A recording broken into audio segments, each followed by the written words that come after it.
That day, a scream came from the second floor of the museum.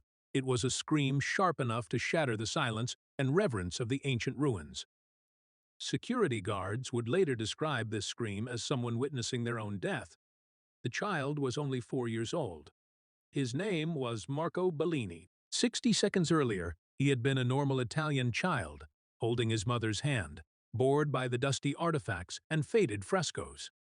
Then he saw the volcanic rock, something standing behind the glass, something that didn't even catch the attention of most visitors to the museum, caught the child's interest. It was a piece of charred pumice stone from Mount Vesuvius, dated 79 AD. The moment Marco's eyes fixed on it, his small body began to tremble. His mother Sophia would later tell researchers that his pupils dilated until they appeared completely black. The words that poured from his mouth did not sound like a child's. The mountain has awakened. The sky turned to stone. I couldn't breathe.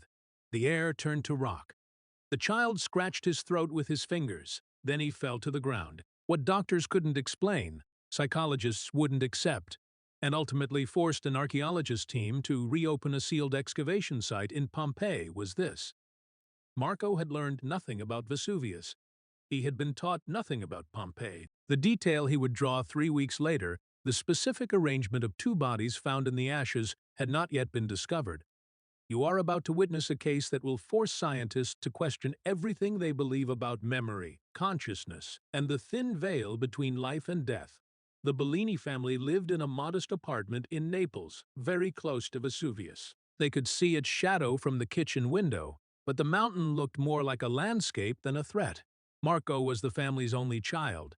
He showed no interest in history. The museum visit was Sophia's idea. She hoped culture would do him good. She thought exposing a young mind to beauty and antiquity might trigger something. But events did not unfold as she might have predicted. Marco dragged his feet inside the museum. He complained of being tired. He asked when they could have ice cream. Then they entered the Vesuvius exhibit. Volcanic rock, part of a larger collection related to the eruption of 79 AD, sat in a simple glass display case. It was an ordinary rock. It was porous and black, like burnt sponge. The plaque read, "Pumice stone ejected during the Plinian eruption on the 24th of August, AD 79. Marco stopped walking. He let go of Sophia's hand. Sophia turned to call him back. She saw that Marco's face had gone completely white. "Marco, what is wrong?" He didn't answer. His eyes were fixed on the stone. He was breathing rapidly. Sophia knelt beside him and touched his forehead. Despite the summer heat, it was ice cold. Then his lips began to move. He was saying something. "The mountain has awakened," he said. Sophia felt a chill inside. She looked at the exhibit. They hadn't read any of the plaques yet. How did she know it came from the mountain? "Marco, if you are scared, we can leave." The sky turned to stone. He was speaking in a different tone of voice now. He was speaking in the tone of an old man. The air turned to rock. We couldn't breathe. At noon, everything went dark. Other visitors had stopped to watch. An elderly couple moved away, uncomfortable. The museum attendant approached, concerned by the commotion. Sophia picked Marco up and tried to move him away from whatever was triggering this. "There was fire in the rain," he continued. Tears were streaming down his face now. "The stones were hot. They burned through clothes, through skin. People tried to protect their heads, but the stones kept falling.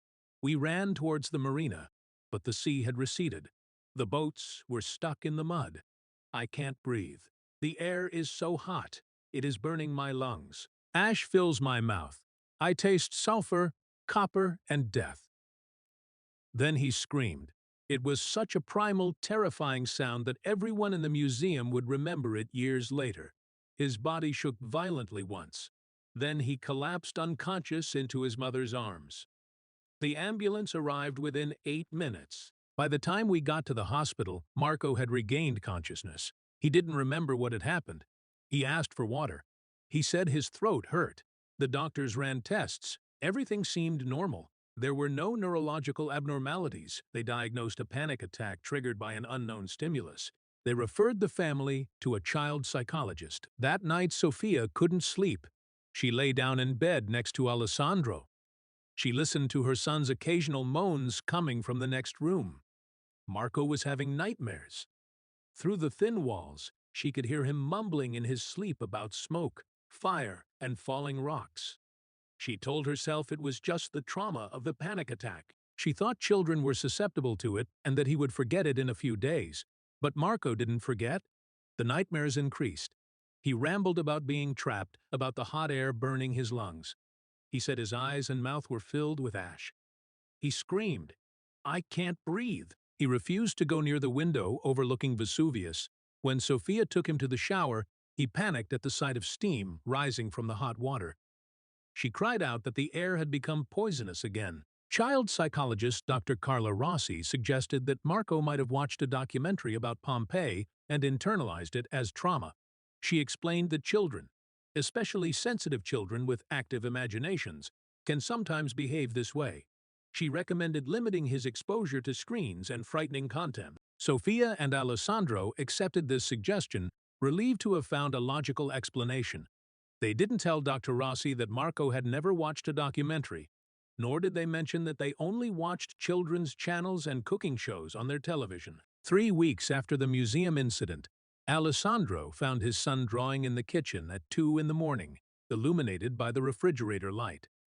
Marco was using the expensive architectural pencils Alessandro kept hidden in his study. The drawing was spread out on the tile floor, larger than any Marco had ever made before. Alessandro's first reaction was to get angry about the pencils, but then he looked at what his son had created. He didn't know what to do in that moment. It was a map. It wasn't a child's scribble. He had drawn a detailed architectural plan showing buildings, streets, and what looked like a square. The proportions of the drawing were perfect. The perspective was correct. In the center of the drawing, Marco had drawn 2 figures embracing each other. Their embrace seemed to express protection or helplessness. Above what he had drawn, the child had written in his handwriting, "Street of the 12 Gods." They never let go of each other. Alessandro didn't recognize the name. He didn't know that no such street had been recorded in the excavated areas of Pompeii. He didn't know that his 4-year-old son had drawn a map of streets that hadn't seen sunlight for 2,000 years. Dr. Elisa Monteverdi did not believe in reincarnation. She had spent 23 years of her life excavating the ruins of Pompeii. She had cleaned the ashes from the bones.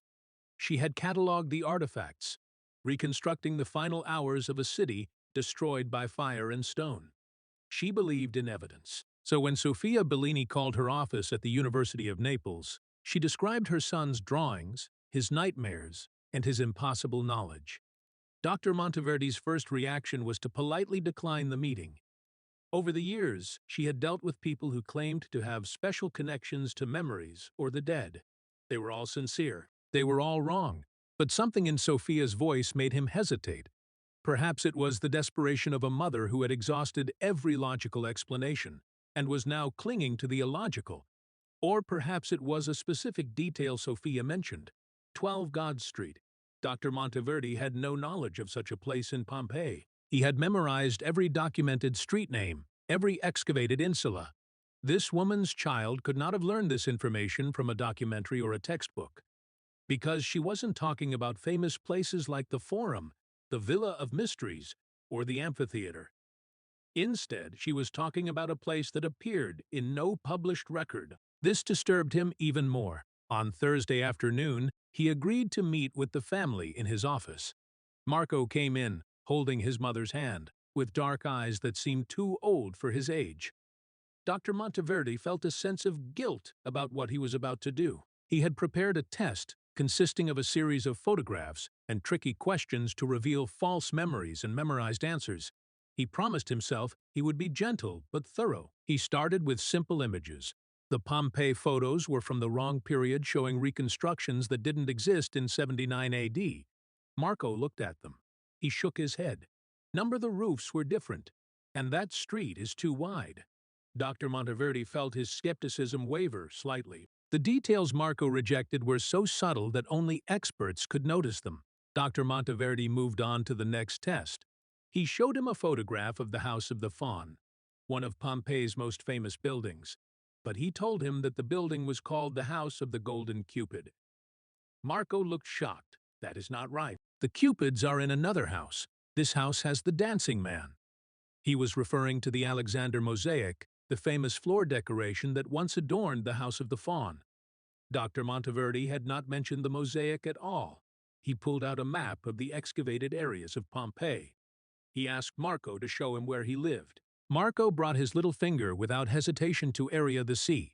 He brought it to an area near the north wall, partially excavated but largely unexamined due to structural instability. He lived near the oven with the millstones. The walls of our house were blue. There was a picture of a bird, but its wing was broken in the earthquake. Dr. Monteverdi's hands were trembling. In AD 62, 17 years before the eruption, there had been an earthquake. Most people didn't know this. Most people certainly didn't know that the frescoes in certain houses had been damaged. He asked him questions about the day of the eruption. Marco began to breathe quickly, but he answered. The weather was hot. Everyone was talking about the earthquake that had happened the day before. There had been small tremors. Nothing major. My mother wanted to leave. My father refused, saying it was normal.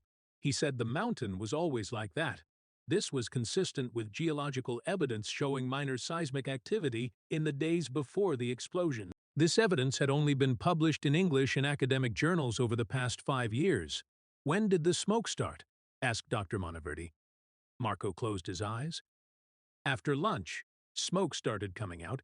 Even though it wasn't night, the sky darkened. The darkness was coming from the mountain.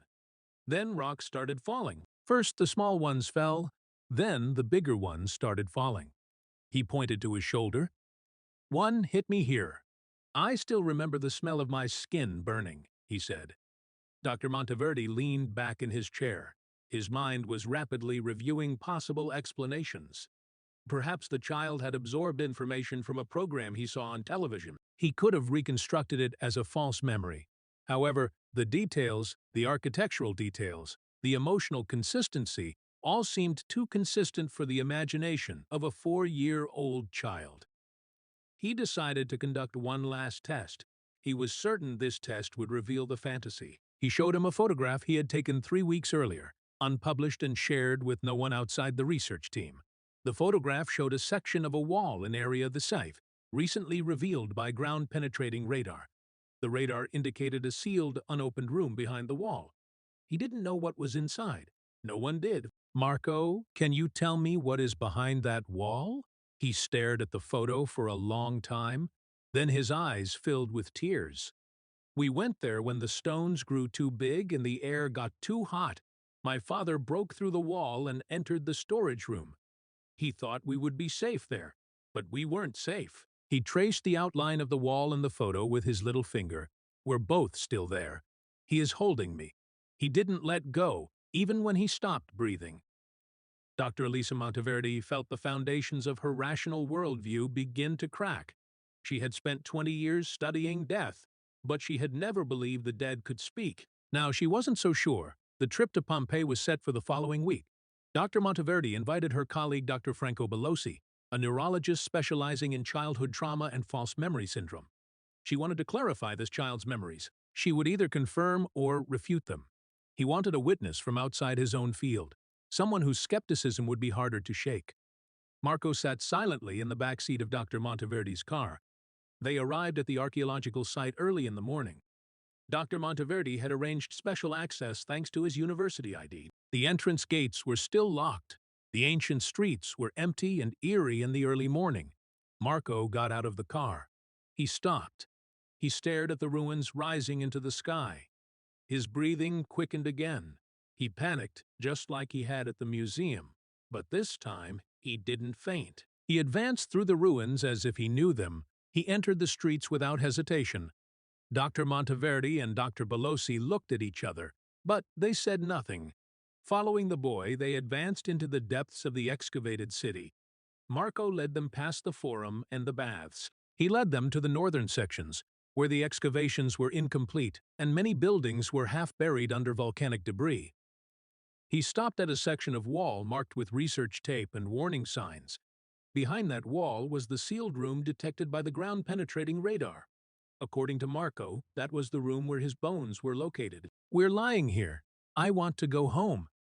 It took 3 days to organize the excavation work. Dr. Monteverdi obtained emergency permits from the Soprintendenza Archeologica. He managed this by presenting it as a routine investigation of a radar anomaly. He did not mention reincarnation or impossible memories. He did not mention that a 4-year-old child had led them to this exact spot without a map or guidance. The work began on a Tuesday morning under a blue sky that was painful to look at. 6 archaeologists, 2 structural engineers, and a documentary crew from the university gathered at the site. Marco and his family watched from behind the barrier. The child's small face was glued to the rope line. His eyes were fixed on the wall that had haunted his nightmares for months. The first step was careful and methodical. Ancient structures were fragile. A single wrong move could bring down centuries of preserved history. The team used hand tools, brushes, pickaxes, and precision chisels to remove the modern cement used by the previous excavation team to fill in unstable sections. Beneath it lay the original Roman concrete wall, 2,000 years old and still intact. It took 8 hours to create an opening large enough for one person to pass through. Dr. Monteverdi's hands trembled with excitement and fear. When the last section of the wall collapsed, darkness emerged behind it. The entire area fell silent.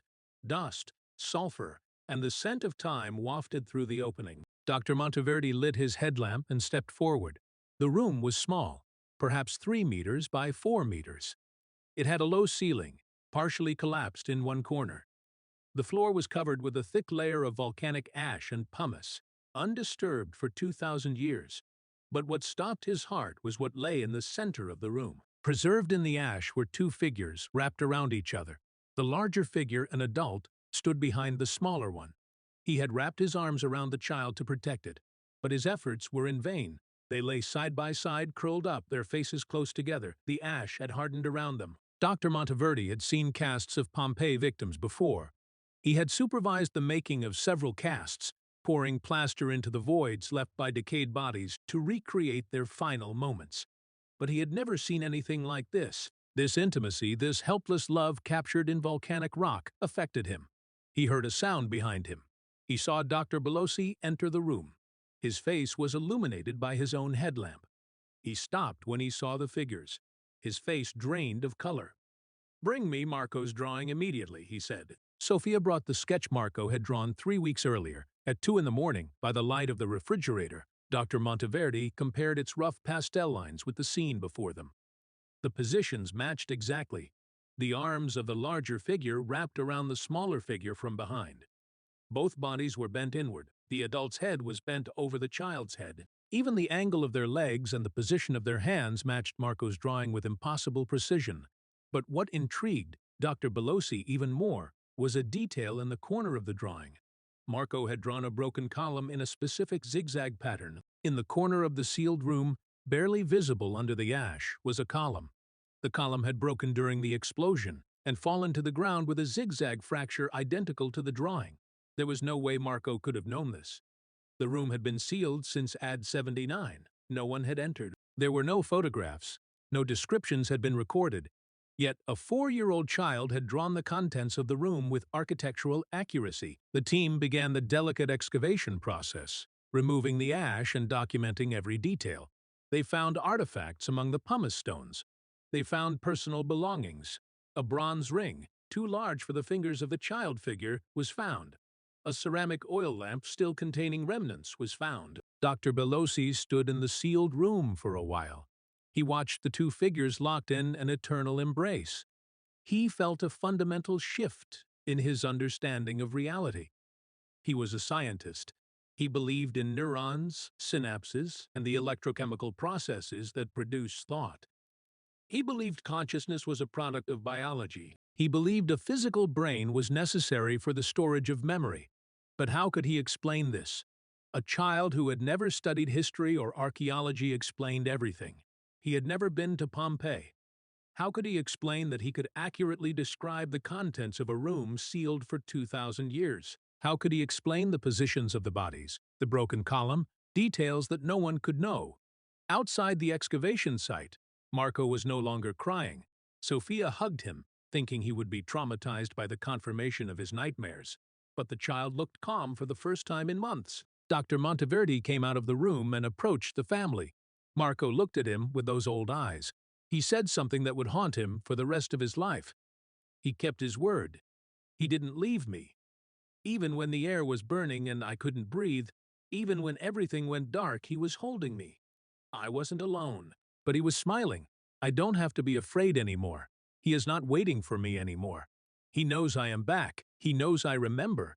Dr. Bellini had spent 30 years studying the human brain. He had mapped neural pathways. He had spent his time trying to understand how memory is formed, how it deteriorates, and how it sometimes lies. He had testified in court cases. He had explained how false memories could be implanted, how the mind could construct a whole story from fragments and suggestions. He had based his career on the principle that consciousness is mortal, that the self dies with the body. Now he stood in the summer heat of Pompeii, surrounded by evidence of lives ended in ash. He no longer knew what to believe. The tablets would be sent to Rome for analysis. The bodies would be carefully removed using the same plaster casting technique that had preserved many of Pompeii's victims. The room would be documented and eventually opened to the public. But the question Dr. Monteverdi and Dr. Bellini would spend years trying to answer was, how did Marco know this? The discovery in Pompeii made international headlines 3 months after the excavation. The Italian Ministry of Culture held a press conference in Rome. They presented the findings using careful academic language that made no mention of reincarnation or supernatural events. They spoke of an extraordinary archaeological discovery. They described 2 victims who lost their lives in the eruption of AD 79. They spoke of a sealed room where a couple had been preserved in an embrace, showing humanity's capacity for love even in the face of certain death. They discussed the artifacts, writing tablets, and structural details of the room. They did not mention Marco Bellini. His family's privacy was protected by Italian law. Their names were removed from official reports.